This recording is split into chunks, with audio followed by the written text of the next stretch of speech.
নমস্কার বন্ধুরা, অর্পিতা রোজ নাম চাই তোমাদের সকলকে স্বাগত। আশা করি তোমরা সকলে ভালো আছো, সুস্থ আছো এবং আনন্দে আছো। তাহলে চলো কিছুটা সময় আমার সাথে কাটাও, পাশে থেকে ভালোবেসে।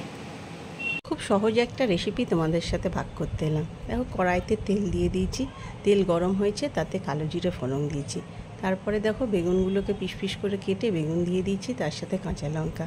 এবার এটাকে সুন্দর করে লাল হওয়া পর্যন্ত ভাজতে হবে, আর কিচ্ছু না, একেবারে সোজা। এরপরে আমি এতে হলুদ দিয়ে দিলাম, তারপরে একটু পরিমাণ মতো নুন দিয়ে দিলাম। নুন দিয়ে আবার একটু নাড়াচাড়া করে গরম জল এর মধ্যে ঢেলে দেব। তারপরে এটাকে আমি ফুটতে দেব।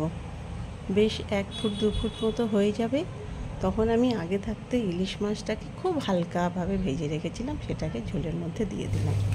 এবার এটা একটু ফুটবে, দিয়ে নামিয়ে নেব। এটা গরম ভাতে খেয়ে দেখো, এত অপূর্ব লাগবে কি বলবো তোমাদের। আবার দেখা হবে পরে কোনো এক ভিডিওতে।